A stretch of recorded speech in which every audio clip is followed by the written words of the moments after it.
Hello, this is Father Bruce Wilson from Coastal Bend Community Empowerment. I'm with my friend Johnny Bailey. Good morning, Johnny. Morning.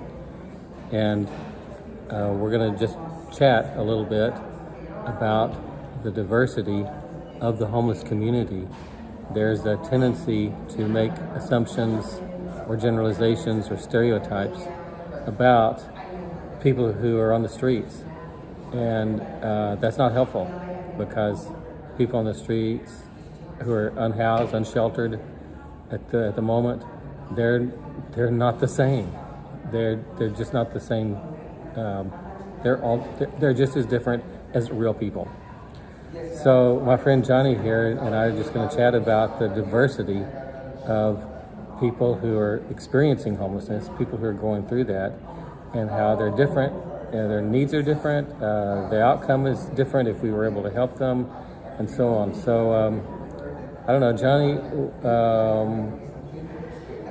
from your perspective and your history, maybe you should just tell us what your history is. You've had some history on the streets, and so you have firsthand knowledge about what life is like and what people are like. So maybe say a bit about your history, and we'll try to make this a 10 or 15 minute video. We might go over, but tell just a little bit about yourself, and then let's talk about how the people that you know who are still in the streets, people you knew when you were out there, they're people. They're not like they're not the same. We can't just generalize and say, oh, homeless people are like this or homeless people are like that. Yeah, I understand. When I come to Corpus September 2014, I come from Austin. You may have to talk louder. I come to Corpus in September 2014. I come from Austin, and I just kind of fell off the grid real seriously back in about 2018, and being out there, you think everybody's the same at first. And I guess I was out there about 2 years, struggling with my addiction and things, and I've taken care of that issue, so that was a big help for me getting off the street. But everybody's not the same, and it took me, I guess, about a year and a half to figure that out, being in that position. Because I'm thinking, okay, everybody's, the same position out there. No, basically that's not the issue, because you got some people have mental issues, drug issues and financial issues, and it's all in the same pot.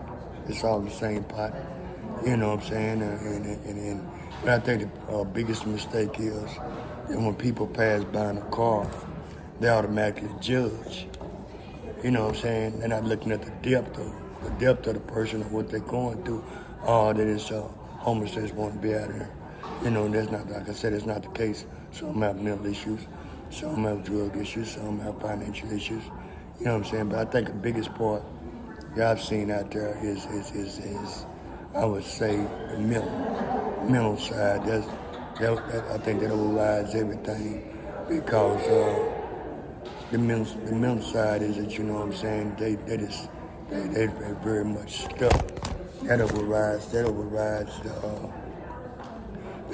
the drug addiction and financial addiction, all that. Because I know people out there that's been out there since 2015 and 16. Then I come to the point, I say, okay, they got some issues, and not just drugs. Because, for people doing drug and addiction, you know everybody, you know what I'm saying? And who does drugs and stuff like that. But you'll never see these people in that little circle. So you say, man, okay, they get situations way deeper than mine. Even though mine was deep for addiction, but they seem like that is a little bit more lost out there. But I think the biggest problem that people have is when, like I say, when they drive by in a car and look at all the homeless. That's where the judge will come in. So they don't take the time to really look at the picture. You know what I'm saying? Before the paint was on it. They just say, well, okay, he's homeless, he won't be out here. Some people, they don't know how to get out the street, man. That's a big transition. That's a big transition.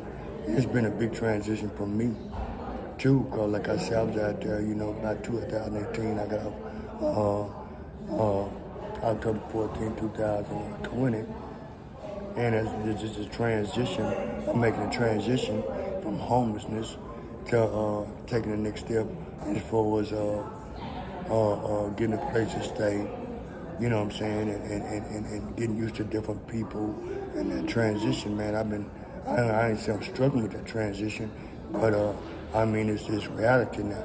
You know, I think when a lot of people's out there like that, man, they don't even think about the transition until it's right there in their face. And they'll say, man, wow, man, I got to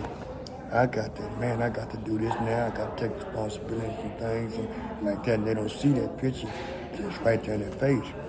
But like I said, I've been struggling with transition, but it's reality because I'm not living like that no more.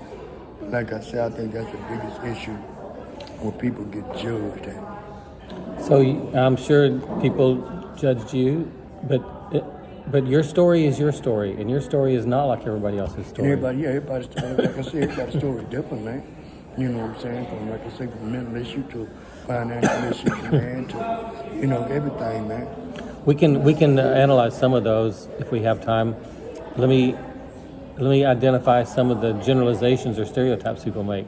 A lot of folks are just scared of they meet a person who's experiencing homelessness and they're scared. They think that person is dangerous. Talk about that. I mean, are all people who are experiencing homelessness, are they dangerous? I think, no, not all of them dangerous. I think that's where the judgment come in. Yeah. When you first meet that person, you kind of live with them, you know what I'm saying? And if I met you, or you met somebody on the street, you know what I'm saying, that you know is not homeless, you know, you're not going to automatically judge that person. But you know what I'm saying? They're scared because of the position they're in, and they don't quite understand that. They don't quite understand that. You know what I'm saying? So we're scared of things we don't understand. Yeah. But some people are dangerous.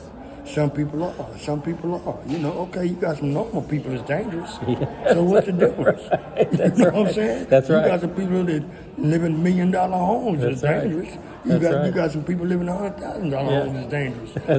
But you don't view them like that right fast. You know what I'm saying? So why should you view somebody that's, you know what I'm saying, homeless? How can you view them like that? Well, I think I think because they're looking at, I think they're looking at it like them, they're desperate. They're desperate. Of course they're desperate, man. They're in a desperate situation, but that don't mean, you know, you can judge them to say that they're dangerous, you know? Yeah, and you know, I think part of the issue is that being on the street has become criminalized, or there's an assumption that, or a stereotype that our culture has created, that anyone who is on the street, yeah, they're desperate, but they're a criminal in some way. They've done something wrong. They're on the streets because they just got out of jail. Or you know what that is? They criminalize them because they ain't got nowhere to go. Yes. You know what I'm saying? Because they don't have nowhere to go. They criminalize them. Right. So guess what? Okay. You know what I'm saying? You see all these no trespassing signs, stuff like that. And that's designed. I think personally, that's designed. That's designed for a homeless person. Yeah. You know what I'm saying? Because they ain't got nowhere to go. You know what I'm saying? And I think that's basically designed. Because if there wasn't no homeless, you think if there wasn't no homeless people out there, you wouldn't see no trespassing signs. Right. You know? Well, I'm just going to push a little bit harder on the danger that people pick up on. Some of that, I think, is because you do have people who are out on the streets because of addictions, and some of those people who have addictions are supporting themselves by selling drugs to other people who have addictions, and they lose themselves. They get so lost in their addiction, and out there on the streets that they begin to take advantage of other people who are vulnerable. So you've got some people on the streets who are the predators, and some people on the streets who are the prey, and people tend to see the dark side and make a stereotype about everybody. Yeah, that's true. You know, you got your predators and prey out there. Yes. You know? So, and that's one of the differences. Not all people are alike that are on the streets. Some are the prey, some are the predators. That's a big difference. Yeah. You know what I'm saying? Because, you know what I'm saying, basically, you know what I'm saying, I was a predator. You know what I'm saying? I was a predator. You know what I'm saying? I had a buzzard mentality and a shark attitude. A buzzard mentality and a shark attitude. and a shark attitude. If I see it, if it look like it's wounded, I'm gonna check it. Yeah. You know what I'm saying? I'm gonna check it, man. You know, and people, a lot of people are vulnerable out there, Yeah. especially mentally ill. Yeah. You know, I see people out there that got mental issues. They get a check, man. They get a check. You know what I'm saying? But man, you wonder, man, they get money, man. Why they won't get out the streets? You know what I'm saying? They really don't know. They really don't know how to, man. And they don't know how to ask for help. You know what I'm saying? Then that falls in place what you were saying. People are scared. Yeah. People are scared, but I think you really just got to take the opportunity. Some people who are out there still on the streets are pretty successful at using the systems and the resources that are in place. They are drug free. They aren't struggling with an addiction. They're staying out of trouble. They're using the resources that are available to them, and so they feel pretty successful. And then they begin to be judgmental Against the other person. You're absolutely right. You're absolutely right on that, because, you know what I'm saying, to some degree I was judgmental. You know, everybody, even though everybody's in the same position out there. But I was being judgmental as far as the addiction side, as far as, you know, I knew how to go get mine.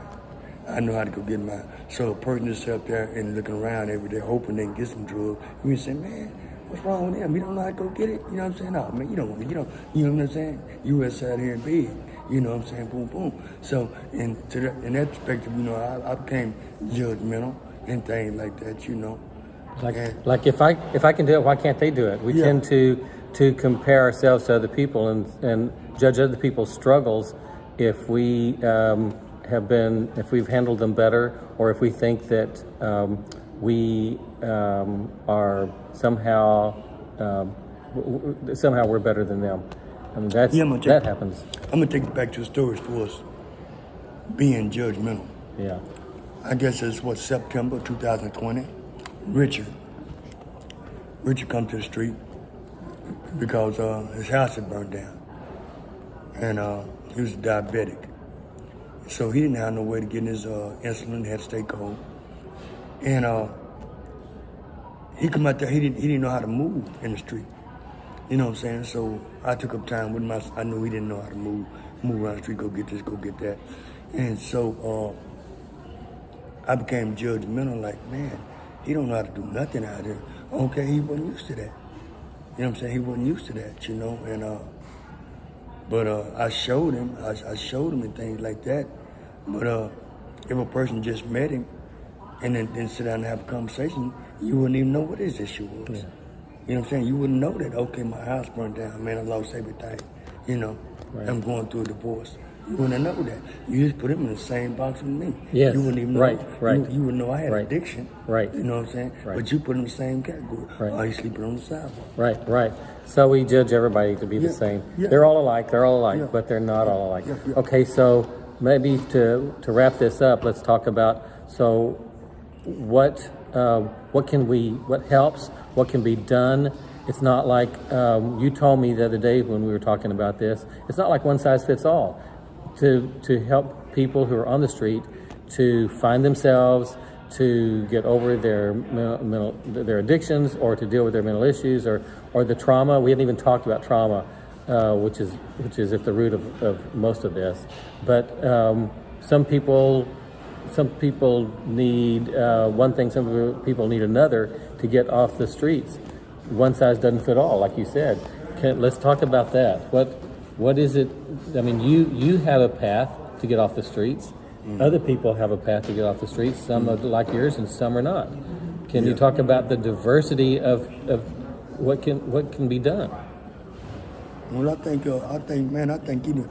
basically, man, you just, you know what I'm saying, anybody trying to stop homelessness or trying to find out what's going on, don't get in the frame of mind like, okay, like you meet somebody at church, what are you doing this week? I'm going to help the homeless. Yeah. What are you going to be doing? Oh, we're going to give out blankets and gloves.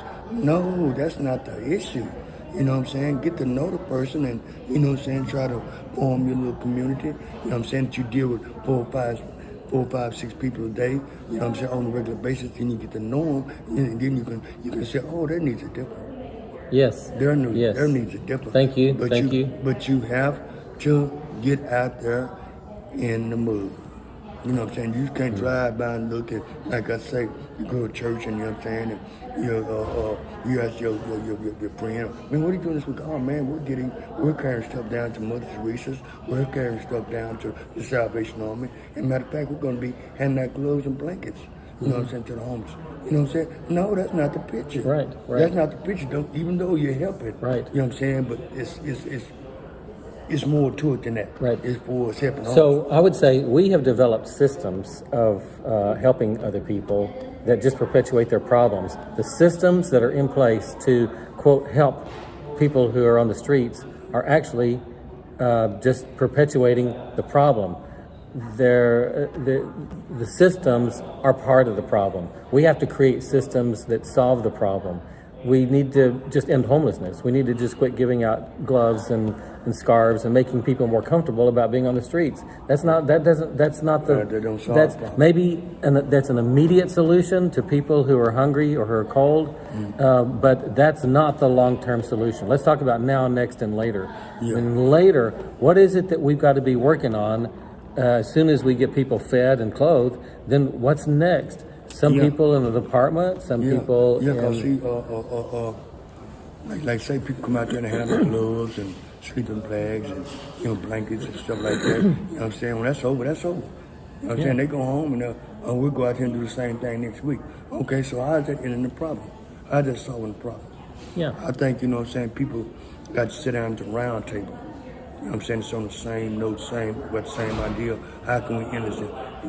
People like that, they have to sit down at the round table and look over gloves and blankets and scarves. You're going out there feeding. No, it's something more higher than that. And when you say round table, what I think of is that a round table is inclusive of everybody. That means that people who are on the streets, people who are experiencing homelessness, are at the round table. There's a shared vision, a shared understanding. No, I'm basically talking about people that's doing the same thing you're doing.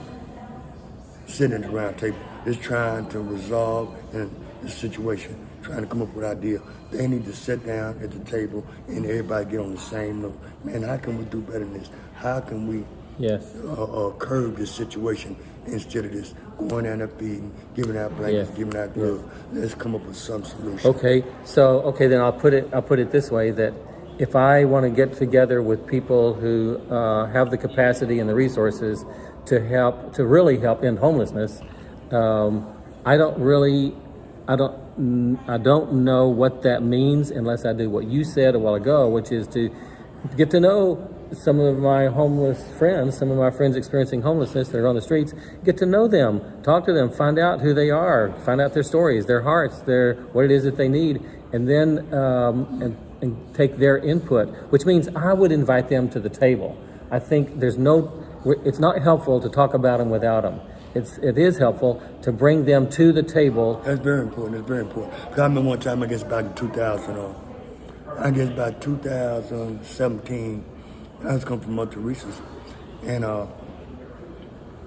some employees, they was coming from a organization to help the homeless and things like that. And they was all going. I said, hey, where y'all going? Oh, we're going to City Hall. We're having a meeting about homeless situation. I go, yeah. So I'm looking around, and I say, you ain't got nobody homeless that's going up there with you? So y'all know what's going on. But I'm like, man, you ain't got nobody that's homeless that's going up there can say what's going on with them. Right, yeah. So how y'all know what's going on with them? So that's where I'm coming from. Don't sit around a round table that's in some ivory tower where you don't have any experience or any relationships with the people that you think you want to help. Yeah. So they're not all the same. And until you get to know people, whether you're talking about helping people on the streets, or you're talking about helping people in a poor neighborhood, or talking about helping your own neighbor, if you don't know them, if you don't know their stories, their hearts, then you don't really know what they need or how to help. And the most important thing that helps, I think, is actually being a friend. Yeah, and for that situation, you look at that, they're going up in the city hall and they're having a meeting about the homelessness. You know what I'm saying? But they ain't got nobody homeless going up in there. Yeah. So at the end of somewhere in your mind, you're already judged. Oh, we can't take nobody up in there because we can't take nobody up in here. Yeah. You know? Yeah. So you're not automatically judged. Right. You know what I'm saying? Right. Why wouldn't you take somebody up in there? Right. You know what I'm saying? So you're automatically in your mind already judged. Yeah.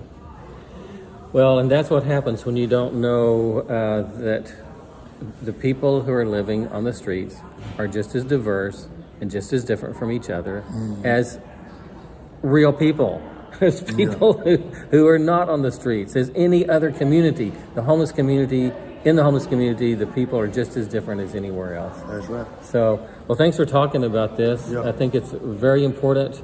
I'm going to share the script that my homeless friends are putting together, and this is just this helps to be able to understand it, just to be able to talk about it. Yeah. Thank you, Johnny. Absolutely. All right. Absolutely.